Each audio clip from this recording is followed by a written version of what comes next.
नमस्कार विद्यार्थियों। BA first year के सेकंड पेपर भारतीय राजनीतिक विचारकों के अंतर्गत आज हम लोकमान्य बाल गंगाधर तिलक के बारे में अध्ययन करेंगे।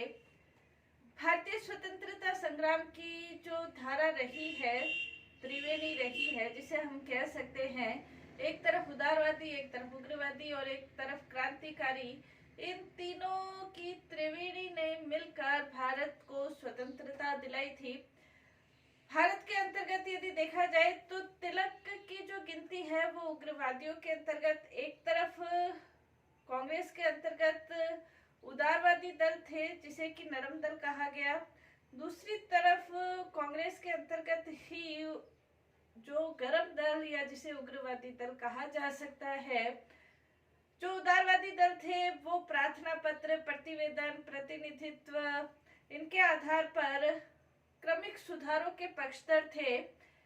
लेकिन गरम दल के जो कुछ नेता थे, जिन्हें हम लाल, बाल और पाल कह सकते हैं, लाला लाजपत राय, बाल गंगाधर तिलक और विपिन चंद्र पाल, इनकी जो त्रिवेणी थी वो क्रमिक सुधार के बजाय जन आंदोलन के माध्यम से संवैधानिक सुधार के साथ ही साथ भारत के स्वराज्य दिलाने की ओर अग्रसर थे।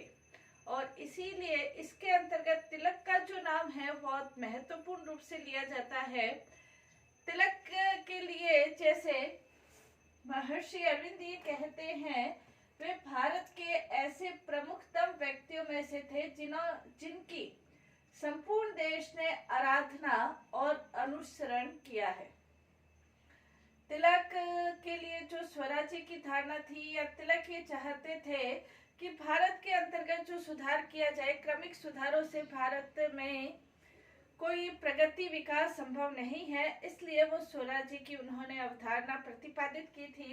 तिलक का यदि थोड़ा सा जीवन परिचय देखा जाए तो तिलक का जन्म 23 जुलाई 1856 के अंतर्गत महाराष्ट्र के कोंकण जिले में रत्नागिरी स्थान के हुआ था। तिलक प्रारंभ से ही इनके जो पिता थे संस्कृत के प्रकांड पंडित थे, घर का धार्मिक माहौल था। तिलक को ये लगता था कि इसके आसपास के जो लोग थे, मित्र थे, उनको ये लगता था कि तिलक गणित या संस्कृत के अंतर्गत अपनी स्नातकोत्तर डिग्री प्राप्त करेंगे, लेकिन तिलक ने कानून विषय को चुना और उन्होंने अपने जीवन के प्रारंभिक अवस्था में ही अपने जीवन का लक्ष्य घोषित कर लिया था। उन्होंने अपने साथियों को उनके उत्तर देते हुए कहा था कि मैं कानून का विषय इसलिए अध्ययन कर रहा हूं ताकि मुझे अंग्रेजी सरकार से संघर्ष करना पड़े। मैं ऐसे किसी भी जीवन की कल्पना नहीं कर सकता जिसके अंतर्गत मुझे अंग्रेजी सरकार से संघर्ष की स्थिति नहीं करनी पड़े। यानी कि उन्होंने अपने जीवन का लक्ष्य पहले ही घोषित कर लिया था। तिलक ने ये देखा था कि उस समय भारत के अंतर्गत शिक्षा की बहुत ज्यादा आवश्यकता है, इसलिए उन्होंने 1880 में न्यू इंग्लिश स्कूल की स्थापना की थी। 1885 के अंतर्गत 1885 के अंतर्गत दक्षिण शिक्षा समाज की स्थापना अग्रेकर के साथ मिलकर की थी। इसके अलावा उन्होंने 2 समाचार पत्रों का प्रकाशन भी किया था। केसरी का प्रकाशन मराठी भाषा में और मराठा का प्रकाशन अंग्रेजी भाषा में किया था। इसके अलावा 2 उत्सव उन्होंने सांस्कृतिक जागृति के लिए, जन आंदोलन के लिए, लोगों को एकजुट करने के लिए गणपति उत्सव और शिवाजी उत्सव शुरू करने का उनका उद्देश्य था। स्वाभिमान की भावना को जागृत किया जाए। गणपति उत्सव शुरू करने का उनका उद्देश्य यह था कि सांस्कृतिक माहौल को बनाए रखा जाए। तिलक ऐसे व्यक्ति थे, तिलक से पहले जो कारावास थे, जेल यात्राएं थी, जेल यात्राओं को एक सही दृष्टि से नहीं देखा जाता था। तिलक ऐसे व्यक्ति थे जिन्होंने कारावास यात्राओं के लिए एक स्वाभिमान की भावना जागृत की, या एक कारावास यात्रा को देशभक्ति के साथ जोड़कर देखा जाने लगा। तिलक ने कारावास यात्रा के लिए माफी मांगने की जो प्रथा है उसको भी बंद कर दिया था। तिलक ऐसे व्यक्ति थे जिन्होंने स्वतंत्रता आंदोलन के अंतर्गत 1897 में उनको उस समय भारत के अंतर्गत प्लेग की बीमारी हुई थी और प्लेग की बीमारी होने के कारण कमिश्नरेट थे, उन्होंने सही इंतजाम नहीं किए थे। तिलक के कुछ भाषणों के आधार पर भाषण उन्होंने अपने उस जो इंतजाम था वो इंतजाम उन्होंने ये देखा कि सही नहीं है, तो ये इंतजाम सही नहीं है, ये लेख उन्होंने छापे थे। लेकिन कुछ ऐसे नवयुवक थे जिन्होंने रेड की हत्या का प्रयास किया था, जिसके कारण से तिलक को कारावास की सजा दी गई थी। 1908 के अंतर्गत केसरी में उनके 2 लेख छपे थे। एक था भारत की दुर्दशा और दूसरा ये था कि ये उपाय नहीं चलेंगे। इन 2 लेखों के आधार पर उनका राजद्रोह का आरोप लगा। राजद्रोह के आरोप के आधार पर उनको 6 वर्ष की मांडले जेल में भेज दिया गया था। इसके बाद जेल से छूटने के बाद वो 1916 और 18 के बीच श्रीमती एनी बेसेंट के साथ मिलकर उन्होंने होम रूल आंदोलन शुरू किया था। ये उनका जीवन परिचय है। थोड़ा सा उनकी जो कृतियां हैं, जैसे दी ओरियन, यानी कि जिसमें के अंतर्गत उन्होंने वेदों के कब रचना हुई थी उसके बारे में अध्ययन किया है और प्रमाण प्रस्तुत किए हैं कि वेद करीब 4500 वर्ष पूर्व लिखे गए थे। दूसरी उनकी रचना दी आर्किटिक होम इन दी वेदास, आर्यों के निवास स्थान के बारे में है, जिसके अंतर्गत उन्होंने ये सिद्ध करने की कोशिश की कि प्रमाणिक तथ्य भी प्रस्तुत किए। आर्यों का जो निवास स्थान है वो उत्तरी ध्रुव है। इसके अलावा मांडले जेल में रहते हुए उन्होंने गीता रहस्य, गीता जो वास्तव में संन्यास का मार्ग नहीं दिखाती बल्कि कर्म का मार्ग दिखाती है, ये सिद्ध करने की कोशिश की। एक और उनकी पुस्तक वैदिक क्रोनोलॉजी एंड वेदांत ज्योतिषी, ये भी बहुत महत्वपूर्ण पुस्तक है। 1920 के अंतर्गत एक आकस्मिक बीमारी के बाद उनका देहांत हो गया था, मृत्यु हो गई थी। तिलक के यदि हम विचार देखें तो उनकी स्वराज्य संबंधी जो धारणा है वो महत्वपूर्ण धारणा है और इसी सिलसिले में उन्होंने एक नारा भी दिया था, स्वराज्य मेरा जन्म सिद्ध अधिकार है और मैं इसे लेकर रहूंगा। तिलक की जो स्वराज्य संबंधी धारणा है वो स्वराज्य संबंधी धारणा विभिन्न सिद्धांतों उद्देश्यों पर आधारित है, जिसका आज हम अध्ययन करेंगे। तिलक की स्वराज्य, जैसे उन्होंने नारा दिया ही था, स्वराज्य मेरा जन्म सिद्ध अधिकार है और मैं इसे लेकर रहूंगा। अगर इसके अंतर्गत हम पॉइंट देखें तो तिलक की स्वराज्य संबंधी जो धारणा है वो भारतीय दर्शन पर आधारित है। तिलक की स्वराज्य संबंधी धारणा भारतीय दर्शन पर आधारित है। वो किसी विदेशी विचारधारा या विदेशी संस्कृति पर आधारित नहीं है, बल्कि तिलक ने वेदों का गहन अध्ययन किया। वेदों का गहन अध्ययन किया, भारतीय सभ्यता और संस्कृति के प्रति उनके मन में एक गौरव की भावना थी और वो एक गर्व महसूस करते थे कि भारत इतना उच्च, गौरवशाली और आदर्शमय देश रहा है। उनकी स्वराज्य संबंधी जो धारणा थी वो भारतीय दर्शन पर आधारित थी, यानी कि वो स्वराज्य की धारणा को धर्म राज्य से संबंधित मानते थे। भारत के अंतर्गत जो राज्य संबंधी धारणा है वो धर्म राज्य से संबंधित अवधारणा रही है और तिलक भी अपनी स्वराज्य की धारणा को स्वराज्य से धर्म राज्य से संबंधित करते हुए देखते थे। धर्म राज्य से संबंधित उनकी जो अवधारणा है उसके अंतर्गत हम कह सकते हैं कि धर्म राज्य का क्या अर्थ है। तो धर्म राज्य का अर्थ ये है कि प्रजा और राजा दोनों नैतिक सिद्धांतों का पालन करते हुए अपने स्वधर्म में स्थित रहे। राजा और प्रजा दोनों अपने नैतिक सिद्धांतों का पालन करते हुए अपने स्वधर्म में स्थित रहे, यानी कि राज्य के अंतर्गत नैतिक आदर्शों की प्रतिस्थापित करे, राजा भी करे और जो प्रजा है वो भी अपने नैतिक आदर्शों के अनुकूल चले, नैतिक आदर्श नैतिक मूल्यों के अनुकूल चले। इसके अंतर्गत तिलक ये कहते थे कि जो विदेशी सत्ता है, यानी कि भारत के ऊपर जो ब्रिटिश शासन है, ये धर्म राज्य के अंतर्गत सबसे बड़ी बाधा है। इसलिए धर्म राज्य की स्थापना के लिए आवश्यक है कि इस ब्रिटिश शासन को हटा दिया जाए, क्योंकि नैतिकता के अंतर्गत यदि व्यक्ति को ये लगता है कि मैं परतंत्र हूँ या मैं गुलाम हूँ, तो इसके नैतिक जीवन व्यतीत करने के मार्ग में नैतिकता स्वाभिमान से जुड़ी हुई है और जहाँ स्वाभिमान को आघात पहुँचता है वहां व्यक्ति या राजा कोई भी नैतिक जीवन व्यतीत कर सके संभव नहीं है। इसलिए तिलक ने ये कहा कि स्वराज्य संबंधी जो अवधारणा है वो धर्म राज्य से जुड़ी हुई है और धर्म राज्य नैतिकता पर आधारित है। नैतिकता के मार्ग में विदेशी शासन बहुत बड़ी बाधा है, इसलिए सबसे पहले इसे दूर करना होगा। क्यों दूर करना होगा? इसके लिए तिलक ये कहते हैं कि विदेशी साम्राज्यवाद राष्ट्र की आत्मा का ही हनन कर देते हैं। राष्ट्र की आत्मा ही खत्म हो जाती है तो वो धर्म राज्य किस प्रकार से स्थापित करेगा। तिलक का जो स्वराज्य है वो भारतीय दर्शन पर आधारित है। भारतीय दर्शन का तात्पर्य एक धर्म राज्य की अवधारणा से संबंधित है। स्वराज्य से तिलक का स्वयं का क्या आशय है? तो स्वराज्य से तिलक का जो तिलक के बाद के वर्ष है, यानी कि होम रूल आंदोलन के समय के जो वर्ष है, उसके अंतर्गत तिलक ने स्वराज्य का जो अर्थ बताया, वैसे तिलक का स्वराज्य का स्पष्ट अर्थ यही था कि विदेशी सत्ता, ब्रिटिश शासन से मुक्ति।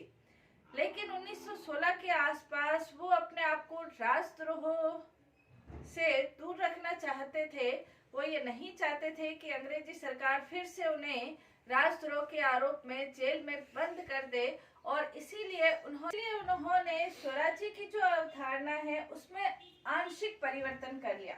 आंशिक परिवर्तन करते हुए उन्होंने ये कहा कि स्वराज्य से अभिप्राय केवल यह है कि भारत के आंतरिक मामलों का संचालन और प्रबंध भारतीयों के हाथों में हो। ब्रिटेन के राजा के सम्राट के प्रति हम सम्मान की भावना बनाए रखते हैं। यानी कि वो ये चाहते थे कि भारत के आंतरिक मामलों का प्रबंध और भारत के आंतरिक मामलों का संचालन भारतीयों के हाथों में हो। वो स्वराज्य का ये मतलब 1916 के बाद उन्होंने आंशिक परिवर्तन करते हुए कहा ताकि वो अपने आप को राजद्रोह से मुक्त रख सके। उन्होंने और ज्यादा स्पष्ट करते हुए भारतीय पूजा पद्धति के आधार पर उदाहरण देते हुए सिद्ध किया कि हम मंदिरों के अंतर्गत मूर्ति को चेंज नहीं करना चाहते, बल्कि है उनको हम परिवर्तित करना चाहते हैं। अंग्रेज पुजारियों के स्थान पर, कर्मचारियों के स्थान पर भारतीय पुजारियों को निर्धारित करना चाहते हैं, स्थापित करना चाहते हैं। इसका तात्पर्य ये है कि जो कर्मचारी है, जो अधिकारी है, जो अंग्रेज अधिकारी है, उसके स्थान पर भारतीय अधिकारियों, कर्मचारियों की नियुक्ति की जाए। आंतरिक मामलों का संचालन और प्रबंध भारतीयों के हाथों में हो, ये तिलक चाहते थे। मूर्ति को परिवर्तित करना नहीं चाहते, यानी कि वो सम्राट, जो ब्रिटिश सम्राट है, उसको बनाए रखना चाहते हैं। तो जीवन के अंतिम वर्षों में तिलक का स्वराज्य में आंशिक परिवर्तन किया, लेकिन फिर भी तिलक का स्वराज्य का जो मूल उद्देश्य था वो यही था, विदेशी शासन से मुक्ति प्राप्त की जाए। नेक्स्ट, तिलक के स्वराज्य से आशय शासन के जो सभी अधिकारी है, कर्मचारी है, वो जनता के प्रति सचेत हो, जनता की भलाई के लिए कार्य करे। अगर विदेशी सत्ता नहीं भी है और देसी सत्ता है और ये वो जनता की भलाई के लिए कार्य नहीं करती, तो तिलक उसे भी स्वराज्य नहीं मानते हैं। इसीलिए तिलक ने एक स्थान पर ये कहा है कि भारतीय क्षेत्र में कई भारतीय रियासतें होते हुए भी वहां पर स्वराज्य नहीं है। स्वराज्य से तिलक का तात्पर्य ये भी था कि जनता की भलाई के लिए कार्य किया जाए। और इस विषय में तिलक की जीवनी के जो लेखक है टीवी प्रवर्ते, वो ये लिखते हैं कि तिलक के जो बहुत सारे जो उपाधियां जोड़ी गई है, उनके नाम के साथ विविध जो सम्मानित संबोधन जोड़े गए हैं, उसके अंतर्गत लोकप्रिय स्वराज्य के संदेशवाहक, ये उपाधि भी अवश्य जोड़ी जानी चाहिए, क्योंकि तिलक ये चाहते थे कि जनता की भलाई के लिए स्वराज्य प्राप्त होने के बाद भी, मतलब स्वयं की सत्ता प्राप्त होने के बाद भी यदि जनता की भलाई के लिए कार्य नहीं किया जाए तो वो वास्तविक स्वराज्य नहीं होगा।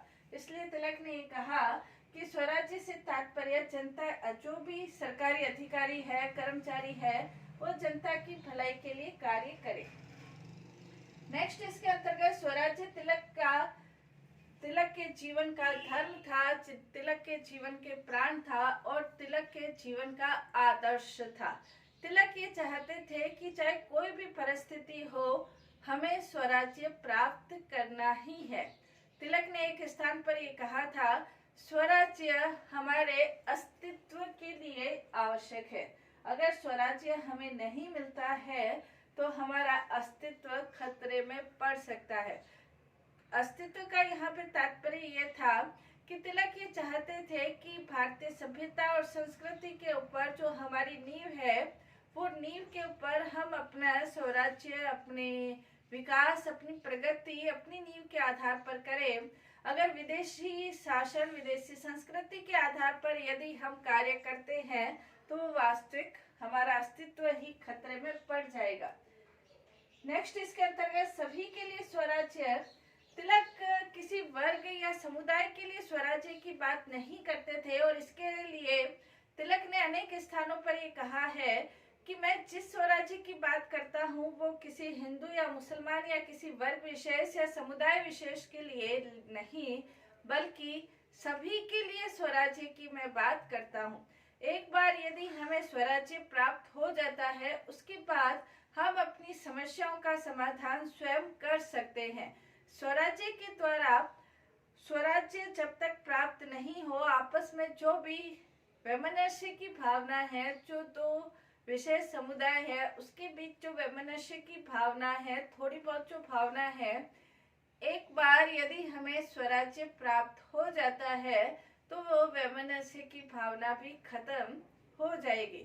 तो तिलक कहते थे कि मैं जिस स्वराज्य की बात करता हूँ वो सभी के लिए स्वराज्य है, किसी एक वर्ग समुदाय के लिए नहीं है।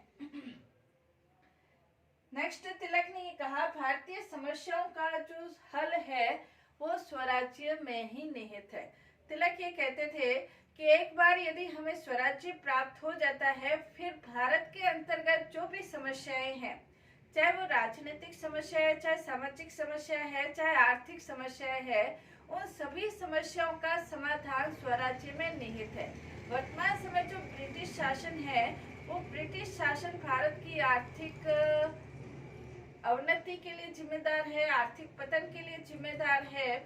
और इसका उदाहरण देते हुए तिलक ने ये कहा था कि भारतीय गरीबी के लिए पूर्ण रूप से ब्रिटिश शासन ही जिम्मेदार है। यदि एक बार हमें स्वराज्य प्राप्त हो जाता है तो हम आर्थिक क्षेत्र में भी प्रगति कर सकते हैं, सामाजिक क्षेत्र में जो भी बुराइयां, कुरीतियां समाज के अंतर्गत है, उन कुरीतियों, बुराइयों का समाधान भी हम स्वराज्य के अंतर्गत कर सकते हैं। राष्ट्र प्रगति, विकास योजनाएं, बौद्धिक विकास, वैज्ञानिक विकास, एक बार हमें स्वराज्य प्राप्त हो जाए तो हम कर सकते हैं। तिलक ने ये कहा कि भारत की सभी समस्याओं के हल की एक ही औषधि है, स्वराज्य। तिलक के जीवन का जो आदर्श है वो भी स्वराज्य है। इसके अंतर्गत चिंतामणि ये कहते हैं, CAY चिंतामणि ये कहते हैं, स्वतंत्रता प्राप्ति उनके जीवन का चरम लक्ष्य था और अपने समकालीन राजनीतिज्ञों की तुलना में स्वराज्य प्राप्ति के लिए तिलक ने बहुत ज्यादा कष्ट सहन किए। तिलक ये चाहते थे कि स्वराज्य हमें प्राप्त हो। तिलक जब अपनी मृत्यु शैया पर पड़े थे तब भी उन्होंने लोगों को ये कहा कि स्वराज्य हमें प्राप्त होना बहुत आवश्यक है, क्योंकि ये भारत के अस्तित्व के लिए, हमारे अस्तित्व के लिए आवश्यक है। तो तिलक के जीवन का आदर्श स्वराज्य था और स्वराज्य का नारा उन्होंने दिया था। स्वराज्य को जन आंदोलन के रूप में परिवर्तित भी किया था। तिलक की ये स्वराज्य संबंधी अवधारणा थी और स्वराज्य संबंधी अवधारणा के माध्यम से स्वराज्य को किन साधनों से प्राप्त किया जा सकता है, नेक्स्ट क्लास में हम इसके बारे में अध्ययन करेंगे। धन्यवाद।